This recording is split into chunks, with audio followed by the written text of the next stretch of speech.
मेरा नाम है स्नेहा, स्नेहा पाटिल। जो कहानी मैं आपके साथ शेयर करने जा रही हूँ ये सन 2013 की है।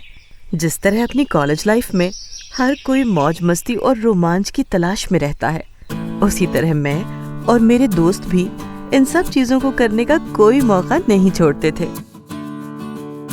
कॉलेज की छुट्टियां पड़ चुकी थी। हमने समीर के आउट हाउस पर जाकर पूरे 2 हफ्ते गुजारे। लेकिन जब हम वहां से वापस आ रहे थे तब अचानक से जंगली रास्ते पर ही हर्षित ने जीप रोक दी।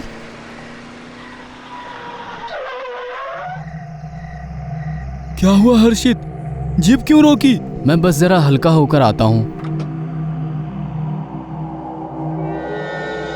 वो जंगल के काफी अंदर चला गया। अरे यार, ज्यादा अंदर मत जा, जंगल में जानवर भी हो सकते हैं।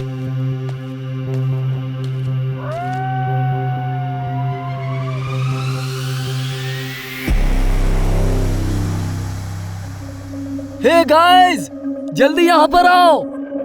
उसकी आवाज सुनकर हम तीनों चौंक पड़े और फिर जीप से उतरकर उसके पास पहुंचे। हमने देखा कि वो एक गुफा के सामने खड़ा हुआ उसको देख रहा है। देखो गाइस, ये तो कोई गुफा जैसी नजर आ रही है। क्यों ना अंदर जाकर देखा जाए? अरे कोई जानवर हुआ तो?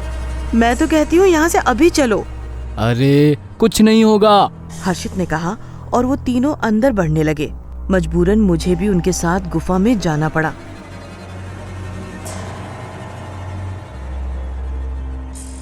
अंदर से गुफा काफी डरावनी लग रही थी। वहां चारों तरफ जानवरों की हड्डियां और कंकाल पड़े नजर आ रहे थे। चाकू, सिंदूर और काले जादू का सामान। प्लीज प्लीज यहाँ से चलते हैं। आखिर तुम लोगों को यहाँ क्या अच्छा लग रहा है? अरे चल रहे हैं ना, देख सामने। वहां जमीन पर लाल रंग से कुछ लिखा हुआ था। इस गुफा से कोई भी चीज बाहर ले जाई गई तो चंद्रलेखा उसको जिंदा नहीं छोड़ेगी। क्या बकवास बात लिखी है? ऐसा इस गुफा में क्या है जो हम यहाँ से लेकर जाएंगे? समीर ने मजाक उड़ाते हुए कहा। और फिर हम लोगों ने देखा कि वहाँ एक मानव कंकाल पड़ा हुआ है और उसने कुछ जेवरात पहने हुए हैं। अरे आज तो लॉटरी लग गई यार, रेहान ने कहा और वो तीनों खुशी से उस कंकाल की तरफ भागे। अरे तुम क्या कर रहे हो? भूल गए वहाँ क्या लिखा था? मुझे तो लगता है इसी आदमी ने मरने से पहले अपने खून से लिखा होगा। तुमको कोई हॉरर स्टोरी राइटर होना चाहिए। वो लाल रंग से लिखा है तो वो खून हो गया, हर्षित ने कहा और वो दोनों फिर हंसने लगे। अरे वो सिर्फ बकवास है, समीर ने कहा और वो तीनों उस कंकाल के ऊपर से जेवरात उतारकर आपस में बांटने लगे।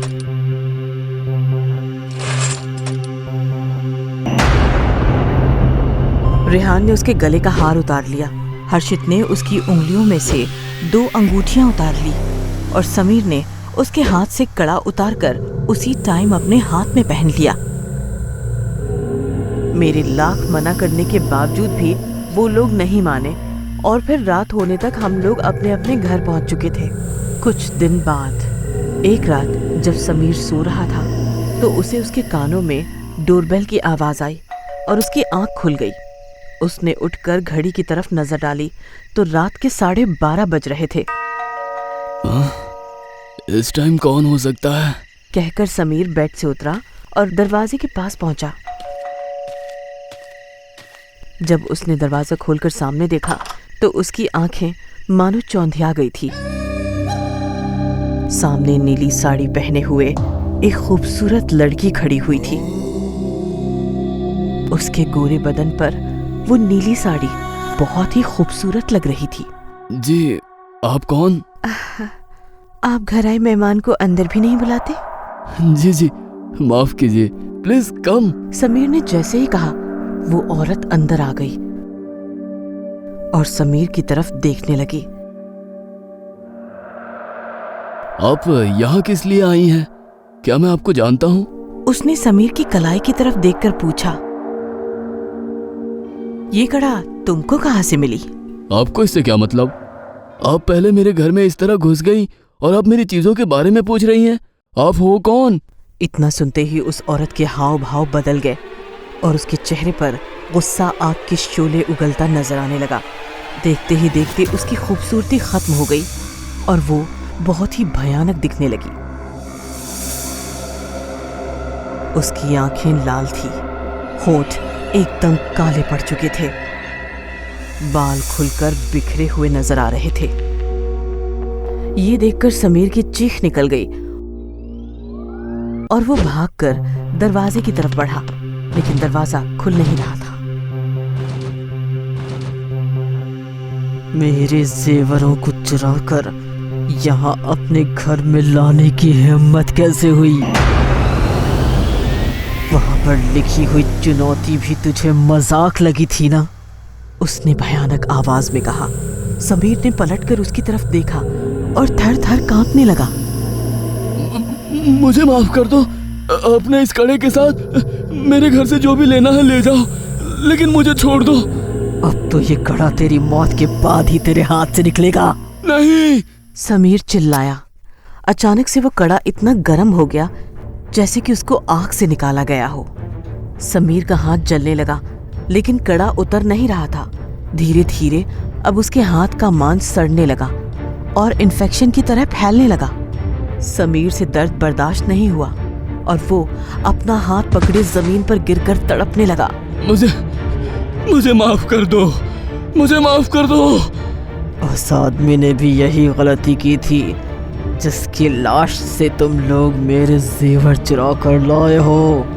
मरने से पहले उसने अपने खून से वो बात लिखी थी, लेकिन तुमको बकवास लगी थी ना, तो अब मरो।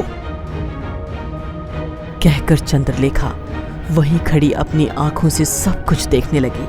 हाथ से होता हुआ वो इन्फेक्शन पूरे शरीर में फैल गया। अब उसका पूरा शरीर सड़ चुका था। उसने मरी हुई सी आवाज में चीख मारी और दम तोड़ दिया। चंद्रलेखा समीर की लाश को देखकर भयानक अंदाज में हंसने लगी।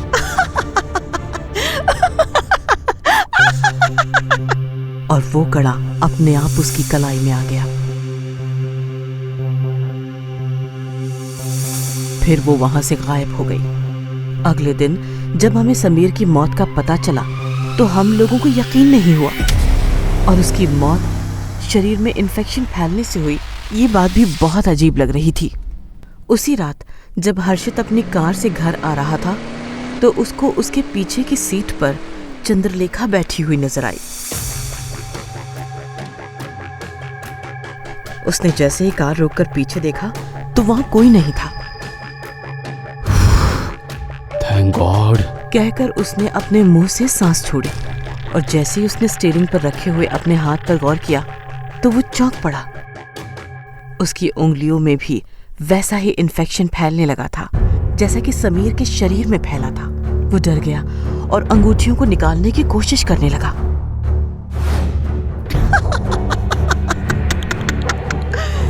मेरे जेवरों को बिना पूछे गुफा से उठा लाए थे ना, अब यही तुम लोगों की मौत की वजह बनेंगे। ये आवाज सुनकर हर्षित बहुत डर गया और उसने इधर उधर नजरें घुमाकर देखा तो कोई नजर नहीं आया। अब उसको समझ आ गया था कि जो भी गुफा की जमीन पर लिखा था वो झूठ नहीं था। उसने उसी टाइम मोबाइल उठाकर मुझे कॉल लगाया। Hello hello hello Sneha. उसकी घबराई आवाज सुनकर मैं भी डर गई थी। क्या हुआ हर्षित, क्या हुआ? तुम अभी रिहान को साथ लेकर मुझे मेरे घर पर आकर मिलो और रिहान को कहना कि वो अपने साथ वो हार भी लेकर आए जो उसने गुफा से लिया था। हम बहुत बड़ी मुसीबत में फंस चुके हैं। अरे पर बताओ तो सही। तुम दोनों जल्दी से आ जाओ बस। कहकर वो दर्द से चिल्लाया। मैं अभी आ रही हूँ, कहकर मैंने कॉल काट दिया और फिर मैं उसी टाइम अपनी कार से रिहान को साथ लेकर हर्षित के घर की तरफ रवाना हो गई। जब हम उसके घर पहुंचे तो उसको सोफे पर बैठे तड़पता देख हमारे होश उड़ गए। रिहान और मैं उसके पास गए तो देखा उसका हाथ कलाई तक हरा हो चुका था। ओह माय गॉड हर्षित, ये तो वैसा ही इन्फेक्शन है जैसा समीर की बॉडी पर फैला था। ये सब उन्हीं अंगूठियों की वजह से हो रहा है। इनको उतारने की बहुत कोशिश की लेकिन उतरती ही नहीं। हर्षित ने कराहते हुए कहा, आई कांट बिलीव इट, मेरे पास भी वो हार है। इसका मतलब मेरे साथ भी ऐसा होगा? ऐसा नहीं होगा, हमें अभी जाकर इन चीजों को वापस गुफा में रख देना चाहिए। उसके बाद हम तीनों रात में ही मेरी कार से उस गुफा की तरफ चल दिए। हर्षित की कराहने की आवाज सुनते हुए डर तो मुझे भी लग रहा था, लेकिन मैंने फिर भी कार नहीं रोकी, क्योंकि मुझे पता था कि जब तक ये चीजें वापस गुफा में नहीं पहुंच जाती उसकी जान को खतरा बना रहेगा। 1 घंटे के अंदर हम गुफा पहुंच चुके थे। हर्षित ने अभी भी अपना हाथ थामा हुआ था और रेहान ने उसका कंधा पकड़ा हुआ था। जैसे ही हम गुफा के अंदर गए, कई बार ऐसा लगा कि कोई हमारे आगे पीछे मंडरा रहा है। फिर अचानक से हमारे सामने चंद्रलेखा आकर खड़ी हो गई। क्यों आए हो अब यहाँ पर?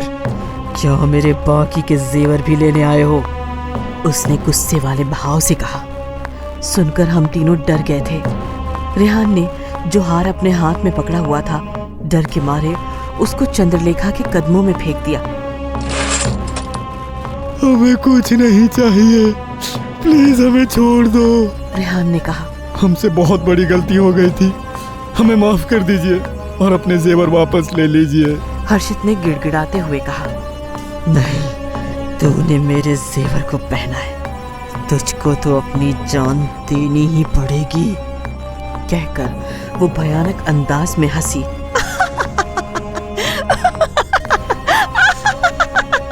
और फिर अचानक से बहुत ही डरावनी दिखने लगी। हम तीनों की उसका भयानक रूप देखकर चीख निकल पड़ी और वहां से बाहर की तरफ भागने लगे। जैसे ही हम बाहर निकले, वो हमारे सामने आकर रुक गई और उसने एक पंजा हर्षित के मुंह पर मारा। हर्षित के चेहरे पर उसके नाखून जैसे ही लगे, उसके चेहरे से खून आने लगा। मैंने उसका हाथ पकड़ा और उसको लेकर दूसरी तरफ भागी। एक जगह रुके तो हर्षित अपने हाथ को पकड़कर जोर जोर से तड़पने लगा। मुझसे अब बर्दाश्त नहीं हो रहा। खुद को बचाने का अब एक ही तरीका है। तुम किस बारे में बात कर रहे हो? सुनकर हर्षित ने कुछ नहीं कहा और फिर वो वापस गुफा की तरफ बढ़ने लगा। हम दोनों भी उसके साथ साथ गुफा में वापस पहुंच गए। वहां पर जाकर वो उसी जगह रुका जहां पर कंकाल और काले जादू करने का सामान पड़ा हुआ था। चंद्रलेखा दोबारा से वहां आई और हमारे सामने खड़ी हो गई। हर्षित ने वहां पड़ा हुआ बड़ा सा चाकू उठाया और चंद्रलेखा को देखने लगा। हर्षित, तुम इससे क्या करने वाले हो? अगर मुझे जिंदा रहना है तो ये करना ही पड़ेगा। कहकर उसने एक जोरदार वार अपनी कलाई पर किया और अपना हाथ काट दिया। ये देखकर मेरी चीख निकल गई और चंद्रलेखा भयानक अंदाज में जोर जोर से हंसने लगी।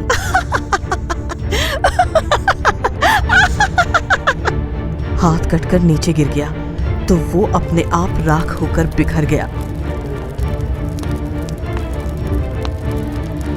चंद्रलेखा उन अंगूठियों को उठाकर वहां से गायब हो गई। हर्षित ने अपना हाथ खो दिया था, लेकिन अब उसको इन्फेक्शन से छुटकारा मिल चुका था। खून बहुत ज्यादा बह रहा था। उसको लेकर जब हम वापस बाहर की तरफ मुड़े तो देखा कि जो कंकाल हमको पहले वहां दिखा था, दोबारा से वैसा ही हो गया है। और वो तीनों चीजें, वो हार, अंगूठी और कड़ा, फिर से उसी कंकाल के पास आ चुके हैं। हम हर्षित को लेकर फौरन उस गुफा से बाहर आ गए। वो कंकाल और वो जेवर अभी भी उस गुफा में मौजूद है। जो भी उनको वहां से लाने की कोशिश करेगा, चंद्रलेखा वापस आएगी।